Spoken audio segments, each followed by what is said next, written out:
all the judges of this court unanimously appreciate the above-mentioned order, that is, order dated 3/4/2024 in suo motu case number 1 of 2024 of the Honorable Supreme Court of Pakistan, whereby it is directed that the High Courts as well as But this is not really a proposal or suggestion.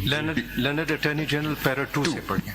It is considered to be very encouraging for the judges of this court that the Honorable Supreme Court of Pakistan has passed the above-mentioned order for the first time in the judicial history of this country to address the most sensitive and grave issue being faced by the judges of the superior courts as well as by the judges of the district judiciary. Idhar ruk jaiye. What are they saying? That this is a continuing and persistent phenomena. It was further observed that the principle of trichotomy of power is well entrenched in the Constitution, which guarantees judicial independence at the institutional level, including the individual judges. The constitutional norms dictate that government, its institutions and agencies must respect and observe the independence of the judiciary. The constitutional guarantee of independence of the judiciary ensures rule of law, realization of fundamental rights, and stability of the society.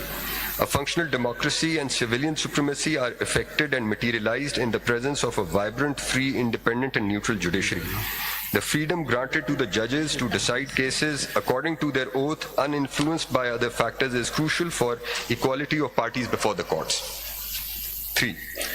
It was further unanimously resolved that no one should get an impression that there is any division or grouping in the judges of this court, Lahore High Court within brackets, on account of minor differences of opinions or dissenting notes given in the judgments, because the impression of division or grouping in the judiciary is intentionally highlighted by some individuals on the electronic, print, and social media for the benefit of the third party.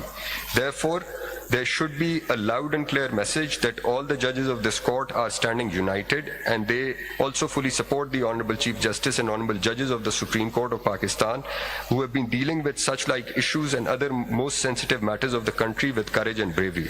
This is the paragraph which is very important, para 4 padhe. It is also unanimously proposed that the Code of Conduct of the Judges of the Superior Judiciary and District Judiciary may be amended, and there should be a complete ban on the meetings of the judges with the members of the agencies, save in the cases of close blood relationships. It should be made mandatory for every judicial officer to immediately disclose to the district and sessions judge, the Chief Justice of the High Court, and to the Chief Justice of the Supreme Court of Pakistan if any attempt is made to interfere in his judicial work. A permanent cell may be constituted at the High Court and the Supreme Court level to process such reports, complaints, and their decisions in accordance with the law. 5. The agencies, individuals involved in phone tapping. Because in Balochistan, the lower judiciary did not have a code of conduct. Does the Lahore judiciary have it? I think High they are Court rules and orders proposing. there is a conduct for district judiciary. High Court Rules and orders, Lahore High Court ka mangwaye. Code of conduct hai, district judiciary ka pata nahi. I think that's been adopted by some of the other high courts. You can read para 5. Para 5. The agencies individuals involved in phone tapping or audio video recording etc. of the judges and their families be identified and proceeded against in accordance with the law. 6. If a judge of the High Court or District Judiciary is approached, intimidated or blackmailed by any member of the state agencies executive, then the said judge, apart from taking initiating other legal proceedings against the responsible person, may also initiate contempt proceedings against him, them, or he may proceed in the matter as envisaged under Section 228 PPC as the case may be. 7. The Chief Justice, the District and Sessions Judge and the Judge himself should immediately try to secure the CCTV camera recordings, phone recordings or other evidence which can be secured through modern devices etc. in case any attempt or interference in the independence of judiciary is made by the executive agencies. 8. There always remain more chances of interference in ATC, NAB and anti-corruption courts where sensitive matters are decided. Therefore, the High Court should be empowered to directly make transfer posting of the judges of the said court without the approval interference of the federal provincial government, and relevant provisions of law in this respect be directed to be amended accordingly. Now, High Court also says about interference. Yeah. There is interference. If the relevant judge of the High Court or the District Judiciary himself does not initiate contempt or other legal proceedings, in that case he may report the incident with full details to the Chief Justice or the District and Sessions Judge, as the case may be.